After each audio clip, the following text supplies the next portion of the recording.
እሺ ሚኬል አርቴታ ከቡካዮ ሳካ ጉዳት ጋር በተያያዘ ለፊታችን ቅዳሜ ምሽት 1 ሰዓት ተኩል ለሚጀምረው የብሬንትፈርድ መርሃ ግብርም ሚደርስበት እድል አለ ሲል ተጫዋቹ ያጋጠመው ጉዳት ያን ያክል እንዳልሆነ ሐሳብ ሰጥቶበታል። እንደሚታወቀው ቡካዮ ሳካ ከ101 ቀናቶች በኋላ እንግዲህ ወደ ሜዳ እንደተመለሰ የሚታወቅ ጉዳይ ነው።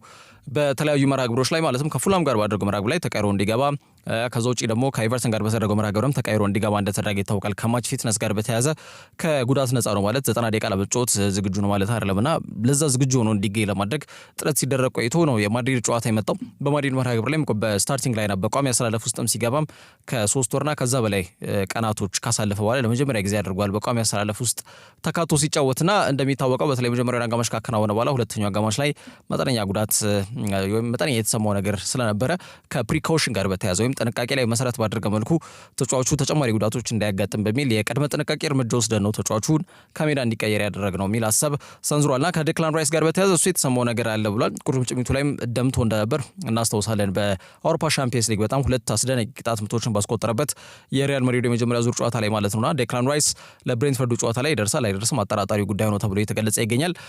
ምክንያቱም ዴክላን ራይስ የተሰማው ነገር አለ ብሎ አሰልጣኙ ስለተናገረ ማለት ነው። ከቡካዮ ሳካ ጋር በተያያዘ ግን ፕሪኮሽን ነው ቅድመ ጥንቃቄ ላይ መሰረት ያደረገ ጉዳይ ነው እንጂ ምንም ተጨማሪ ጉዳት አጋጥሞት አይደለም የሚል ሐሳብ ሰንዝሯል። ቡካዮ ሳካ መመለሱ ለአርሰናል ትልቅ ፋይዳ እንዳለው ኳስን አመቻችቶ ቢያቀብልም ባያቀብልም እንዲሁም ደግሞ ሜዳ ላይ ብቻ ፕሬዘንሱ መኖሩ ቢያንስ በተጋጣሚ የመከላከል እንቅስቃሴዎች ላይ ጫና መፍጠር ይችላል። ቢያንስ የፉልባክ ተጫዋቾች እሱ ላይ ትኩረት አድርገው እንቅስቃሴዎች መኖራቸው አይቀርም። ቢያንስ አርሰናል እንኳን በአውሮፓ ሻምፒዮንስ ሊግ የመጀመሪያው ዙር ጨዋታ ላይ ጎል እንኳን እንዲያስቆጥሩ መነሻ መንስኤው ዴቪድ አላባ ቡካዮ ሳካ ላይ ሰራውን ጥፋት ተከትሎ ነው ከቅጣት ምት የተቆጠረውና ስለዚህ ተጫዋቹ ፕሬዘንሱ ብቻ ትልቅ አስተዋጽኦ እንዳለው ምንም ጥያቄ የለውም የጎል ተሳትፎ ባይኖረው ማለት ነውና የፊታችን ቅዳሜ ደግሞ አርሰናል በለንደን ደርቢ ምሽት 1 ሰዓት ተኩል ሲል የምዕራቡን ተወካይ ቡድን የቶማስ ፍራንኩን ቡድን ብሬንትፈርድን ይጋብዛሉ። አሁንም ቢሆን ለአውሮፓ ሻምፒየንስ ሊግ የመልሱ መርሃ ግብር ተጫዋቾች መጠነኛ በሆነ መልኩ ያሳርፍበታል ተብሎ ይገመታል ሚኬል አርቴታ። ቢሆንም ግን ቡካዮ ሳካ እነዚህን ጨዋታዎች ለማድረግ ዝግጁ ነው ሲል ሐሳብ ሰጥቶበታል። ከዛ ውጪ ክርስቲያኖ ሮናልዶ ዶስ ሳንቶስ አቬሮ ለዓለም ያስተዋወቀው ወይም ደግሞ ይህን ተጫዋች ተመልምሎ ገና ልጅ እያለ ማለት ነው ክለብ እንዲይዝ ወይም ክለብ ውስጥ እንዲካተት ያደረገው ኦርሊዮ ዳ ሲልቫ ህይወቱ ማለፉ ተሰምቷል። በእግር ኳስ ምናልባትም ከታዩ ዓለማችን ምርጡ ተጫዋቾች መካከል አንዱ፣ አንዳንዶችም ስሙን ከፊት ይጠሩታል። በአጠቃላይ ግን ይሄ ስፖርት ወይም እግር ኳስ ተወዳጅነትም ተቀባይነትም እንዲኖረው በጣም ድንበር ተሻጋሪ በሆነ መልኩ የሁሉም ሰው ቋንቋ እንዲሆን በማድረግ ሂደት ላይ መንስኤ ከሆኑ ተጫዋቾች መካከል ክርስቲያኖ ሮናልዶ ዶስ ሳንቶስ አቬሮ ይጠቀሳልና ገና ልጅ እያለ የእግር ኳስ ሀሁን በጀመረበት ሰዓት ላይ የተጫዋቹን አቅም ተረድቶ በተለይ ማዲራ ተጫዋቹ የተወለደበት ከተማ ላይ በሚገኘው ናሽናል ከተባለው ክለብ ገና በ12 ዓመቱ ወደ ስፖርቲንግ ሊዝበን እንዲያቀና መንገዱን የጠረገለት ቁልፉ መልማዩ ኦርሊዮ ዳ ሲልቫ ነው። እንግዲህ ግለሰብ ነው ህይወቱ ማለፉ የተሰማው ማለት ነው። እንግዲህ የ40 ዓመቱ ፖርቹጋላዊ ኮከብ ክርስቲያኖ ሮናልዶ ይህንን ግለሰብ ወይም ደግሞ ያለዚህ ሰው ማለት ነው ወይም ያለዚህ መልማይ እዚህ ቦታ ላይ ይደርሳል ማለት ትንሽ አስቸጋሪ ነው የሚሆነው። በስፖርቲንግ ሲያርሰበን የነበረውን እንቅስቃሴ ከግምት ውስጥ በመክተት ነው እንግዲህ በመጀመሪያው አርሰናል በቬንገር አማካኝነት ፍላጎት አሳይተው ነበር። ከዛም ሰር አሌክስ ፈርጉሰን ተጫዋቹን በማሳመንና ሐሳብ እንዲቀይር በማድረግ ወደ ማንቸስተር ዩናይትድ እንዲያመራ ያደረጉት ማለት ነው። ያው ከዛ በኋላ የክርስቲያኖ ሮናልዶ ጉዳይ ሌላው ታሪክ ነው። በጣም ይሄ አስደናቂ እግር ኳስ ተጫዋች የስኬቱ መንገድ የጠረገለት ዋናው መልማዩ ኦርሊዮ ዳ ሲልቫ ህይወቱ ማለፉ ተከትሎ ሲያርሰበን የተሰማውን ሐዘን እንዲሁም ገልጿል። ለቤተሰቦቹ ወደ ዘመዶቹ መጽናናቱን ተመኝቷል። በዓለማችን ላይ በጣም ትልቅ ተከታዮች ባሉት በኢንስታግራም ትስስር ገጹ ላይ ማለት ነው ከንስር አይን እንዳለው ይነገርለታል። በነገራችን ላይ መልማዩ ኦርሊዮ ዳ ሲልቫ ከክርስቲያኖ ሮናልዶ በተጨማሪነት ያው ክርስቲያኖ ሮናልዶ በትልቁ የሚነሳለት ስኬቱ ነው እንጂ ሉዊስ ፊጎን ጨምሮ ዊሊያም ካርቫሊዮ፣ ሪካርዶ ኳሬዥማ፣ ሉዊስ ናኒ እንዲሁም ሩይ ፓትሪሲዮ ከብዙ በጥቂቱ የሚነሱ የኦርሊዮ ዳ ሲልቫ ውጤቶች መሆናቸውም ይታወቃል። ከዛ ውጪ የኒማንያ ማቲችና የአንድሬ ኦናና የቃላት ጦርነት እንደቀጠለ ይገኛል። ዛሬ በጣም ተጠባቂ ከሆኑ ጨዋታዎች መካከል አንዱ የሆነው ምሽት 4 ሰዓት ግሩፓማ ስቴዲየም ላይ ከሚደረገው በተለይ በክለቦች የውድድር መድረክ ላይ ሁለተኛ እርከንና ደረጃ የሚሰጠው የዩሮፓ ሊግ የውድድር ዘርፍና ምዕራፍ ላይ ኦሎምፒክ ሊዮን በሜዳቸው ማንቸስተር ዩናይትድን ይጋብዛሉ ምሽት 4 ሰዓት ላይና ከዚህ ጨዋታ አስቀድመው እየተሰጡ ያሉ ንትርኮች እንዲሁም የቃላት ጦርነቶች የጨዋታውን አጠቃላይ ተቀባይነት እንዲሁም ደግሞ ግዝፈት እየጨመሩት ይገኛሉ ተብሎ እየተገለጸ ይገኛል። ምክንያቱም የቃላት ጦርነቱ ጦፏል አሁን ባለው ወቅት አይነታና በተለይ የኒማንያ ማቲች የቀድሞ ማንቸስተር ዩናይትድ የአማካይ መስመር ተጫዋች እንደሆነ ይታወቃል። አንዱ ደግሞ የወቅቱ የማንቸስተር ዩናይትድ ግብ ጠባቂ ነውና ከሊዮን በጣም የተሻለ ቡድን ያለን ጥሩ የውድድር ዘመን እያሳለፈን ባንገኝም ይህ የውድድር ዘመን ይሄ የውድድር ምዕራፍ በአጠቃላይ ዩሮፓ ሊግ ማለት ነው ለእኛ ትርጉሙ ብዙ ነው። ተጋጣሚያችን መናቄ አይደለም፣ ግን ደግሞ እኛ በጣም የተሻለ ቡድን ያለን አሁን ባለው ወቅት ሁኔታ ሲል ኦናና ሀሳቡን መስጠቱ አይዘነጋም። ቀደም ብሎ ለዚህ ንግግር ትላንትና በነበረው ጋዜጣዊ መግለጫ ላይ ኔማንያ ማቲች ተሰንዝሮለት ነበር ጥያቄ። ጋዜጠኞች እንደዚህ አይነት ሄድላይን ስለሚፈልጉ ኦናና እንዲህ ብሎ ነበር የሚል ሀሳብ ይዘው ነው ብቅ ያሉትና ኔማንያ ማቲች የቀድሞ ዩናይትድ አማካይ መስመር ተጫዋች ነው። ታዲያ በዩናይትድ እግር ኳስ ክለብ ታሪክ ውስጥ አስከፊ አቋም ካላቸው ግብ ጠባቂዎች መካከል አንዱ ሆኖ ጭስ ለመለኮስ ምናምን ጥረት ማድረጉ ራሱ ያስቃል። ከአፍ ለሚወጣው ነገር ኃላፊነቱን መውሰድ መቻል አለበት ሲል ምላሽ ሰጥቶበታል።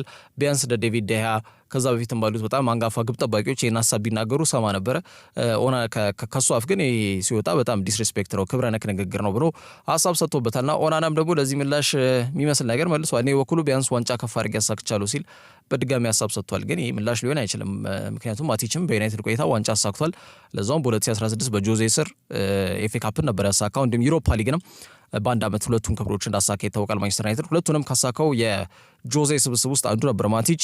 ለዛውም ቋሚ በሆነ መልኩ ሬጉላር ስታርተር የነበረ ተጫዋች እንደነበረ የሚታወቅ ጉዳይ ነው። እንዲሁም በቀጣዩ ዓመትም የኤፍኤል ካራቦ ካፕን አሳክቷልና ይህ ቃላት ጦርነት የዛሬው ጨዋታ ላይ ግዝፈት እንዲኖረው ወይም ትኩረትም እንዲያገኝ ያስችሎታል ተብሎ የተገለጸ ይገኛል። ግሩፕ ሀማ ላይ የሚደረገው ይህ ጨዋታ ዛሬ ምሽት 4 ሰዓት ሲል የሚከናወን ይሆናል። የፓውሎ ፎንሴካ ቡድን ባለፉት 5 ጨዋታዎች 4ቱን አሸንፈው አንዱን ተሸንፏል። ዩናይትድ ባለፉት 5 ጨዋታቸው ሁለቱን ያሸነፉት፣ ሁለቱን ባቸው ውጤት አጠናቀው አንድ ጨዋታ ላይ ሽንፈት አጋጥሟቸዋል። ያው እንደሚታወቀው በኖቲንግሃም ፎረስት ተሸንፈው ከማንቹሪያን ደርቢ በጣም ቲኬት ዋጋችን ይመለስልን እያሉ ይገኛሉ። በነገራችን ላይ የሁለቱም የማንቸስተር ከተማ ደጋፊዎች እንደዚህ አይነት የቀዘቀዘ የቀረዘዘ ጨዋታ ለማየት ነው እንዴ ቲኬት የከፈል ነው በሚል የቲኬታችን ዋጋ ይመለስልን ሪፈንድ ይደረግልን እያሉ ጥያቄም እያቀረቡ ይገኛሉ። ከዛ በጣም የቀዘቀዟቸው ውጤት ማግስት ነው የሩበን አሞሪም ቡድን ወደ ግሩፕ ሀማ የሚያቀናው። ይሄ መርሃ ግብር ምሽት 4 ሰዓት ዛሬ እጅጉን ይጠበቃል። ከዛ ውጭ የማንቸስተር ሲቲ አንጋፋ ተጫዋቻቸው ነው ኬቪን ዲ ብሩይነን በተለይ ፈለጉን ለመተካት ወይም ደግሞ የዚህ ተጫዋች በጣም አንጋፋ ተጽዕኖ ወይም ትልቅ አንድምታ ትቶት የሚሄደውን ትልቅ ቦታ እንደሚኖር ምንም ጥያቄ የለውም ክለቡን ለቆ ሲሄድና ያ ነገር ከግምት በመክተት የኖቲንግሃም ፎረስቱ ሞርጋን ጊብስ ዋይትን በአማራጭነት በመያዝ ምናልባት የኬቪን ዲ ብሩይነን ቦታ ለመተካት ክለቡ ጥረት እያደረገ እንደሚገኝ እየተገለጸ ይገኛል። አሰልጣኝ ፔፕ ጋርዲዮላ በቡድኑ ያለፉት 10 ዓመታት የስኬታቸው ዋና ተዋናይ የሆነውን የአማካይ መስመር ተጫዋቻቸው ኬቪን ዲ ብሩይነ ከክለቡ ጋር እንደሚለያይ ይፋዊ በሆነ መልኩ የተረጋገጠ ጉዳይ እንደሆነ ይታወቃልና ከወዲሁም ተጫዋቹ ከተለያዩ ክለቦች ጋር ስሙ እየተያዘ ይገኛል። ወደ ሜጀር ሊግ ሶከር በተለይ በዴቪድ ቤካም ኢንተር ማያሚ በጣም በጥብቅ የተፈለገ ይገኛል የሚሉ መረጃዎች እየወጡ ይገኛሉ። ዞሮ የኬዲቢ አልጎራሽን ፈልጎ ማግኘት ደግሞ የማንቸስተር ሲቲ ቀጣዩ ትልቁ የቤት ስራቸው ይሆናል ተብሎ ይገመታል። በዚህ ሰዓት በዚህ በእግር ኳስ በአሁን ባለው ወቅት ሁኔታ ማለት ነው የኬዲቢን ተተኪ ፈልጎ ማግኘት ትንሽ አስቸጋሪ ነው። ግን እንደ ቢያንስ ከሱ እንቅስቃሴ ጋር ተቀራራቢ አቅም ያለው ብለው የሚያስቡትን ተጫዋች ለማስፈረም ግን ጥረት እያደረጉ ይገኛሉ። ሲቲዝኖቹ በዋናነት የሌቨርኩሰን ፍሎሪያን ቪርትስ የኬዲቢ ተተኪ ሆኖ መዳረሻው ኤቲያድ እንዲሆን ፍላጎት እንዳላቸው ከፍላጎት በዘለለም እንቅስቃሴም ጥረትም እያደረጉ እንደሚገኙ ይታወቃል። አሁን ደግሞ ፊታቸውን ወደ ሞርጋን ጊብስ ዋይት አዙረዋል። እንግዲህ እንደ ዴይሊ ስታር ዘገባ ከሆነ ማንቸስተር ሲቲ የኖቲንግሃም ፎረስቱን እንግዲህ የአጥቂ አማካይ መስመር ተጫዋች ወይም ደግሞ 10 ቁጥር ቦታ ላይ እየተጫወተ የሚገኘው ሞርጋን ጊብስ ዋይትን ለማስፈረም ጥረት እያደረጉ እንደሚገኙ ይዞት የወጣው መረጃ ያመላክታል። ይህንን መረጃ እንግዲህ ታማኙ ጋዜጠኛ ዘ አትሌቲክ ለተሰኘው ጋዜጣ የሚጽፈው ዴቪድ ኦርነስቲንም በነገራችን ላይ ማረጋገጫ እየተሰጠበት ጉዳይ ሆኗል። በሲቲ ቤት የጋርዲዮላ የቀኝ እጅ የተባለ የሚጠራው የቡድኑ ቴክኒካል ዳይሬክተር ቼኪ ቤግርስታይን ከዚህ ዓመት በዘለለ በክለቡ ይቆያል ተብሎ አይገምትም። የስራ ኃላፊነቱም ለሁጎ ቬና የሚያስረክብ ይሆናል። የቀድሞ የስፖርቲንግ ሊዝበን ስፖርቲንግ ዳይሬክተር ነው ሁጎ ቬና። የቡድኑ የማንቸስተር ሲቲ ማለት ነው የቀድሞ ስኬት ዳግም በተለይ ክለቡ ላይ እንዲንጸባረቅና ዳግም ያንን ስኬቶቹ እንዲላበስ በሚያስችሉ ደረጃ ተጫዋቾችን ከአሰልጣኝ ፔፕ ጋርዲዮላ ጋር በመነጋገር ለክለቡ ማስፈረም መቻል ይጠበቅበታል። ጊብስ ዋይት ደግሞ ከ2 ዓመት በፊት ነበር እንደምናስታውሰው የኢቫንጀሎስ ማሪናኪሱን ቡድን ኖቲንግሃም ፎረስትን የክለቡ ሪከርድ በሆነ ዋጋ ማለትም 44.5 ሚሊዮን ፓውንድ ወጪ ተደርጎበት እንግዲህ ወልቭስን ለቆ ሞሊኒው ለቆ ሲቲ ግራውንድን የተቀላቀለው ማለት ነው። ከዛን ወዲህ በ2 ዓመት ጊዜ ውስጥ ከ70 በላይ የሚሆኑ ጊዜያቶች ላይ ለኖቲንግሃም ፎረስት ተሰልፈው ተጫውተዋል። በጣም ልዩነት ፈጣሪ እንቅስቃሴዎችን በሲቲ ግራውንድ እያደረጉ ከሚገኙና ለኖቲንግሃም ፎረስት ትልቅ ግልጋሎትን ከሰጡም ወይም እየሰጡም ከሚገኙ ተጫዋቾች መካከል ጊብስ ዋይት በዋናነት ስሙ ይጠቀሳል። ተጫዋቹ ጎል ያስቆጥራል፣ የግብ ዕድሎችን ይፈጥራል። ፕሪሚየር ሊግ ፕሩቨን ነው፣ ምንም ጥያቄ የለውም። በፈታኙ ሊግ ላይ ያለውን አቅም በተደጋጋሚ እያሳየ ይገኛል።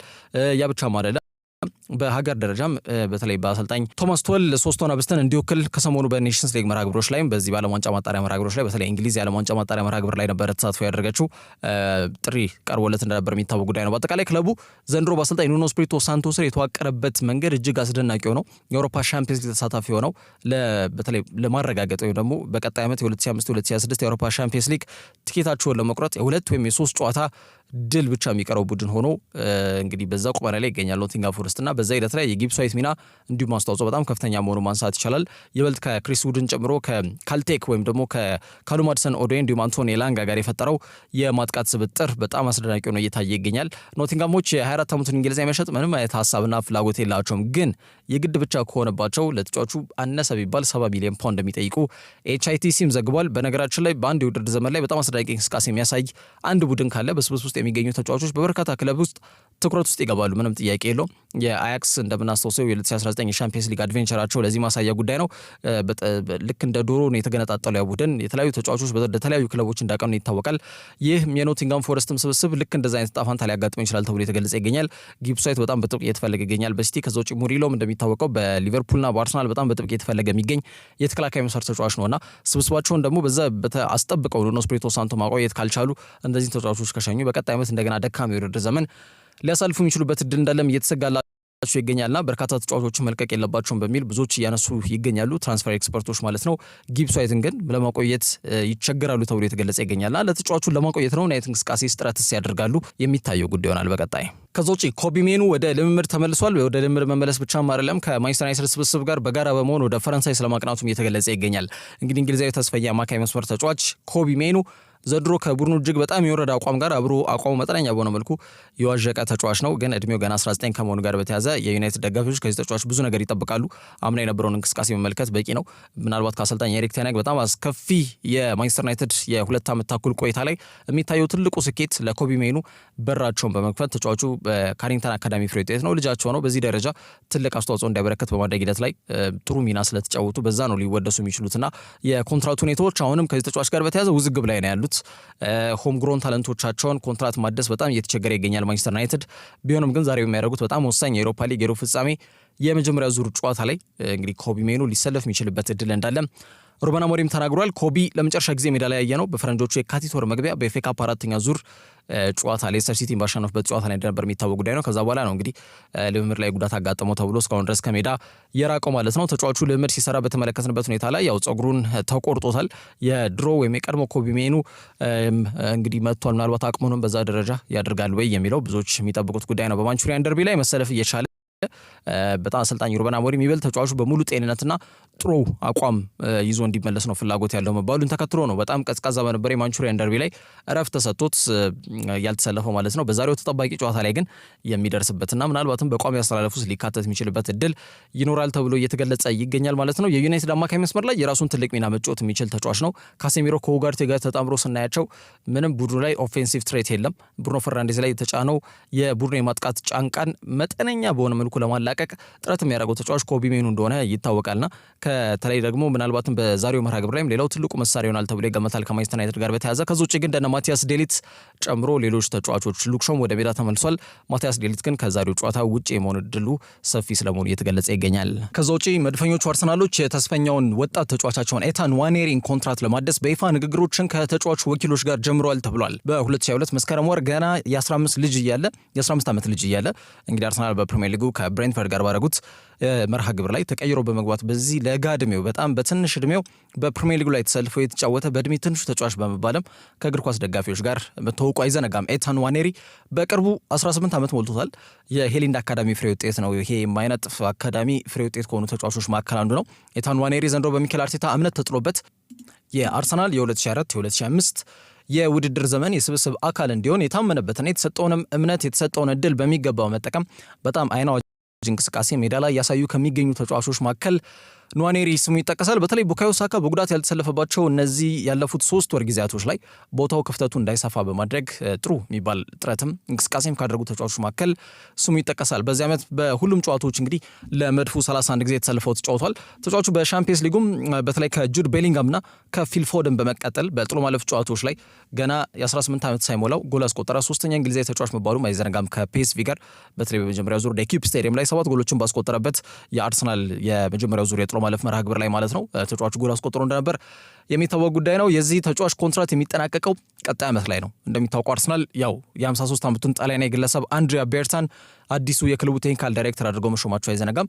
እዚህ ቦታ ላይ ያለ ግለሰብ ያው የቡድኑ አዲስ ተጫዋች ማስፈረም ብቻም አይደለም፣ ስብስብ ማጠናከር ብቻም አይደለም፣ የቡድኑ ቁልፍ ተጫዋቾችን ውል ማደስ ወይም ውል ማራዘምም አንዱ ኃላፊነቱ እንደሆነ ይታወቃልና ጥሩ አቅም ያላቸው ተስፈኛ ወጣት ተጫዋቾችን ማፍራት በሚለው ዘርፍ ላይ አልነጥፍ ያለው የሄሊንድ አካዳሚ ፍሬ ውጤት ማሳየው ነው። ኤታን ንዋኔሪን ውል ለማደስ ክለቡ ከተጫዋቹ የሚመለከታቸው አካላቶች ጋር በይፋ ንግግሮችን መጀመራቸው ለማወቅ ተችሏል።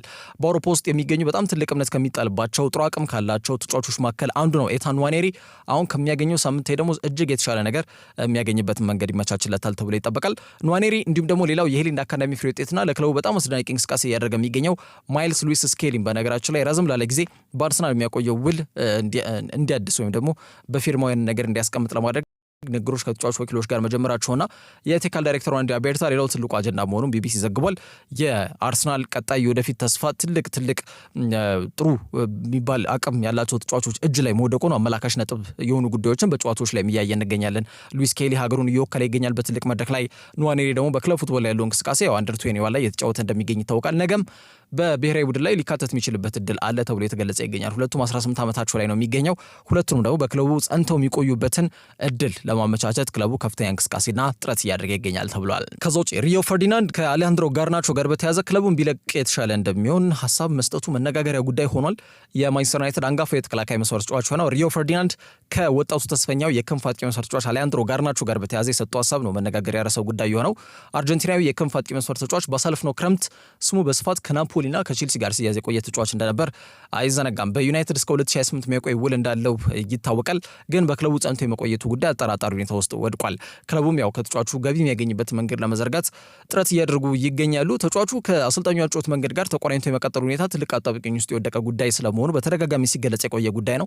20 ዓመቱ ላይ ነው የሚገኘው አርጀንቲናዊ በግሬተር ማንቸስተር በውደን ግዛት ላይ ከባለቤቱ ኤቫ ከልጃቸው ኤንዞ እንዲሁም ፍራኮና ብሮስ ከተባሉ ሾቹ ጋር ባለ7 ክፍል ቅንጡ ቤት ውስጥ እየኖረ ይገኛል። አሁን ባለው ወቅት ሁኔታ 2024 ሚያዝያ ወር ላይ ነበር በ3.8 ሚሊዮን ዶላር ይህንን ቤት የገዛው። አሁን በ3.85 ሚሊዮን ዶላር ወደ 50 ሺህ ዶላር ብቻ ትርፍ አግኝቶበት ለሽያጭ አቅርቦታልና ቤት እንግዲህ ለሽያጭ ሊያቀርብ የሚችል አንድ ተጫዋች ያው ቦታው ሊለቅ ስለሚችል እንደሆነ ግልጽ ነውና ጋርናቾ ዘንድሮ በጣም ጥሩ ጊዜን እያሳለፈ ይገኛል ማለት አይቻልም። የ24 ጨዋታ የጎል ድርቁን ከሀገራት የዚህ የወዳጅነት ጨዋታ በፊት ሌስተር ሲቲን 3-0 ሲያሸንፉ ነበር ያስታገሰውና በአሰልጣኝ አጫወቱ መንገድ ላይ ተጣጥሞ ይሄዳሉ ወይ ትልቁ ጥያቄ ነው። ሩበን አሞሪም በተጫዋቹ እምነት እንዳለው ቢናገርም ግን በአጫወት መንገዱ ስር ተጫዋቹ በጣም ስክት ብሎ ልክክ ብሎ ሊሄድ የሚችል አይነት ተጫዋች አለመሆኑን እየተገለጸ የሚገኘው። በኖቲንጋም ፎረስትም 1-0 ሲሸነፉ በጠባብ ውጤት በርካታ ድሎችን አምክኖ ነበርና በደጋፊዎቹም የወቀሳና የትችት መናኸሪያ ሆኖ እንደነበር አይዘነጋም። ጋርናቾ ማለት ነው። ተጫዋቹም ምናልባት አሁን ባለው ወቅታዊ ሁኔታ ልቡም ሸፍቷል ተብሎ የተገለጸ ይገኛል በነገራችን ላይ። ከዛ በተጨማሪ ደግሞ ክለቡ ያለበት ወቅታዊ ሁኔታ ነው። ክለቡ የፔሳር ጫና መጠነኛ በሆነ መልኩ አለበት። ያንን ነገር ደግሞ ሊያመጣጠን የሚችለውና በዝውውር መስኮት ውስጥ እጁን ዘርግቶ መንቀሳቀስ የሚችለው ተጫዋች ሲሸኝ ብቻ ነው፣ ወይ ደግሞ እግር ኳሳዊ በሆነ መንገድ ገቢ መገኘት አለበት። የዩሮፓ ሊግ አድቬንቸራቸው ይጠበቃል። ይህ በእንዲህ እንዳለ ግን በፕሪሚየር ሊጉ ሊያገኙት የሚችለው ገቢ በጣም ትንሽ ነው። ስለዚህ ተጫዋች መሸጥ ግድ ይላቸዋልና ሩበን አሞሪም በቡድን ግንባታ ሂደት ላይ በደንብ ቡድኑን ወይም ስብስቡን አጠናክሮ ለመቅረብ ይፈልጋልና በዛ ሂደት ላይ ገቢ ሊገኝ የሚችልበት መንገድ ደግሞ ከጋርናቾ ከሆነ እንግዲህ ክለቡም እድሉ ሊጠቀም ነው ጥረት እያደረገ የሚገኘው ተብሎ የተገለጸ ይገኛል። ወጣቱ አርጀንቲናዊ ስሙ በጣም በስፋት ከናፖሊ ጋር እንዲሁም ከቀድሞ ክለቡ አትሌቲኮ ማድሪድ ጋር ሲያዝ መቆየቱ አይዘነጋም። ታዲያ ከጊዜ ወደ ጊዜ ውጤታማነቱና የሜዳ ላይ ልዩነት ፈጣሪ እንቅስቃሴው ከጊዜ ወደ ጊዜ የተዳከመ መምጣቱ ግልጽ በሆነ መልኩ እየታየ ይገኛል። በክለቡ ደስተኛ ለመሆኑ ጉዳይ አሁንም ያለቀቀው የሚመስለው ጋርናቾ ጉዳይ ሌላው በክረምቱ በጣም የሚጠበቀው መነጋገሪያው ርዕሰ ጉዳይ ይሆናል ተብሎ ይገመታል። ምክንያቱም ተጫዋቹ ገዥ የሚያጣ አይነት ተጫዋች አይደለም። ቼልሲ፣ ናፖሊ፣ አትሌቲኮ ማድሪድ ወቅታዊ የዝውውር ሂሳቡ ወደ 66 ሚሊዮን ዩሮ እንደሆነ ኤስቲሜትድ ትራንስፈር ቫልዩ ኢቲቪ ወቅታዊ የተጫዋቹ የዝውውር ዋጋ ይሄ ነው ብሎ ለጥፎታልና የዩናይትድን በር ማንኳኳታቸው አይቀርም ተብሎ የተገለጸ ይገኛል። እነዚህ ሶስት ክለቦች በተለይ ደግሞ በተለይ የሳንቾ ጉዳይ ላይ እምነት ያልጣሉት ቼልሲዎች ፊታቸውን ወደ ጋርናቾ አዙረዋል ተብሎም እየተገለጸ ስለሚገኝ ማለት ነውና ይህ በእንዲህ እንዳለ ዩናይትዶችም ተተኪውን ማቲያስ ኩኛ እንዲሆን ከፍላጎት በዘለለ ጥረት እያደረጉ ይገኛሉ ሲል ፉትቦል ትራንስፈርስም ዘግቧል። ሁለገቡ የአጥቂ መስመር ተጫዋች ሊባል ይችላል ማቲያስ ኩኛ በጥር ወር ክለቡን ሊለቅ ከጫፍ ደርሶ እንደነበር አይዘነጋም። በተለይ ከአሰልጣኝ ቪቶር ፔሬራ ጋር በተለይ ወልቭስን በዚህ ፕሪሚየር ሊግ የውድድር ምዕራፍ ላይ ማቆየት አለብኝ በሚል እምነት ነው በተለይ ውሉን ያራዘመው እንደሚታወቀውና ለተጨማሪ 2 ዓመት ክለብ ውስጥ እንደሚቆይ በፊርማው ያረጋገጠው ገና ባሳለፍነው የካቲት ወር ላይ እንደነበር አይዘነጋም። ግን ከክለቡ ጋር ደግሞ እንደሚለያይና ክለቡ እንደሚለቅ ደግሞ ከሰሞኑ በሰጠው ጋዜጣዊ መግለጫ ላይ ሀሳብ ሰጥቷል። ግልጽ በሆነ መልኩ ክለቡን በዚህ ፕሪሚየር ሊግ ካቆየ በኋላ ቀጣይ ዓመት ወደ ሌሎች ክለቦች አመራለሁ ሲል በይፋ ተናግሯልና በተለይ የዚህ ተጫዋች ጥብቅ ፈላጊ ከሆኑ ክለቦች መካከል ማንቸስተር ዩናይትድ አንዱ ነው። ተጫዋቹ ወደ 40 ሚሊዮን ፓውንድ ገደማ ይወጣል ተብሎ ይገመታል። ይሄ ገንዘብ ደግሞ ተጫዋች ካልተሸኘ በስተቀር የሚገኝ ጉዳይ አይደለምና ዩናይትዶች ጋርናቾን በኩኛ የመተካት ሀሳብ እውንስ ያደርጉታል ወይ? ሌላው በክረምቱ የሚጠበቀው ጉዳይ ነው። ይህ በእንዲህ እንዳለ የክለቡ አንጋፋ የተከላካይ መስመር ተጫዋች ፈርዲናንድ በተጫዋቹ ሁኔታ ላይ ሀሳብ ሰጥቷልና አወዛጋቢ ሆኖ ተገኝቷል። ጋርናቾ ጥሩ አቅም ያለው ተጫዋች ነው፣ ግን ልቡ እያመነታ በክለቡ መቆየት የለበትም። በዚህ ሁኔታ ትልቅ ደረጃ ላይ አይደርስምና በአሰልጣኝ አጨዋወት መንገድም ይቃኛል ወይ የሚለውን እርግጠኛ አይደለም። ስለዚህ አንድ ተጫዋች በዚህ ሁኔታ ውስጥ ካለ ክለቡን መልቀቅ መቻል ነው ያለበት ሲል ሀሳብ ሰጥቷል። ጋርናቾ በ2010 ገና 16 ዓመት ልጅ እያለ አትሌቲኮ ማድሪድን በመልቀቅ ዩናይትድን መቀላቀሉ የሚታወቅ ጉዳይ ነው። በመጨረሻም ሊያም ዴላፕ ወደ ቼልሲ ወይስ ወደ ማንቸስተር ዩናይትድ ያቀናል የሚለው ጥያቄ በጣም በስፋት እየተነሳ ይገኛል። ኢፕስዊች ታውን በዚህ በመጡበት ዓመት ወደ ሻምፒዮንሺፕ የመመለሳቸው ነገር እሙን ይመስላል። ያ ከሆነ ደግሞ የተጫዋቹ የዝውውር ሂሳብ ወደ 30 ሚሊዮን ፓውንድ ዝቅ ይላል ተብሏልና የተጫዋቹን የዝውውር ጉዳይ ሌላ መልክ ሰጥቶታል። እንደሚታወቀው ማንቸስተር ዩናይትድና ቼልሲ ተጫዋቹን ማስፈረም ሲሉ እንግዲህ ኢፕስዊች ታውን ከፕሪሚየር ሊግ እንዲሰናበት ወይም ደግሞ ተሰናብቷል የሚለውን ዜና በጥፍራቸው ቆመው እየጠበቁ ይገኛሉ። አሁን ባለው ወቅታዊ ሁኔታና ተጫዋቹ ምንም በጣም ጥሩ የሚባል የግል ጊዜን እያሳለፈ ይገኛል፣ ግን ክለቡን ማቆየት አልቻለም። በዚህ ሰዓት በወቅታዊ የዝውውር ዑደቶች ወይም ደግሞ ያንን ከግምት በመክተት ኢፕስዊች መውረዳቸው የሚረጋገጥ ከሆነ የተጫዋቹ ዋጋም ወደ 30 ዝቅ ይላል። የላንክሻየሩ ቡድን የፋይናንሳቸው ጉዳይ ከፍተኛ አጣብቂኝ ውስጥ የወደቀ ጉዳይ ነው። ማለትም ወጪ የሚመጥኑበትን ስርዓት ዘርግቶ የተንቀሳቀሰ ያለ ቡድን እንጂ እንደ ልብ ገንዘብ ማውጣት የሚችል አይነት ክለብ አይደለም። ከዛ አንጻር ሩበን አሞሪም ቀዳሚ የአጥቂ ምርጫቸው የሮሪ ዴላፕ ልጅ የሆነው ሊያም ዴላፕ ስለመሆኑ የተገለጸ ይገኛል። የእንግሊዝ ከ21 ዓመት በታች ብሔራዊ ቡድን አባል ነው። የቀድሞ የስቶክ ሲቲ ተጫዋች፣ ብዙ ጊዜ በረጅም እጅ ውርወራዎች የሚታወቀው የሮሪ ዴላፕ ልጅ ነውና ይህ ተጫዋች በፕሪሚየር ሊጉ ዘንድሮ በጣም ጥሩ እንቅስቃሴን እያሳየ ይገኛል። ባሳለፍነው ነሐሴ ወር ነው እንግዲህ ፖርትማን ሮድ የደረሰው። በፕሪሚየር ሊጉ ግን ዘንድሮ በጣም መርቂ እንቅስቃሴዎችን እያደረጉ ከሚገኙ ተጫዋቾች መካከል ስሙ ይጠቀሳል። በተለምዶ እንግዲህ ቶፕ 6 የተባሉ የሚጠሩ ክለቦችም በጥብቅ እየተፈለገ እንደሚገኘው ዴቪድ ኦርነስቲን ቀደም ብሎ መዘገቡ አይዘነጋም። አሁን 22 ዓመቱ ላይ ነው የሚገኘው። በፕሪሚየር ሊጉ እስካሁን ዘንድሮ ባደረጋቸው 26 ጨዋታዎች 10 ጎል አስቆጥሯል። 2 ኳስ ደግሞ አመቻችቶ ማቀበል ችሏል። ተጫዋቹ የአውሮፓ መድረክን ተሳትፎ ወዳለበት ክለብ የማምራት ፍላጎት አለው መባሉ ዩናይትድ ከዛሬ ጀምሮ በሚጀምረው የዩሮፓ ሊግ አድቬንቸራቸው ዛሬ ጀምሮ በሚቀጥለው የዩሮፓ ሊግ አድቬንቸራቸው ላይ በጣም ጥርሳቸው መንከስ መቻል እንዳለባቸው ይገመታል።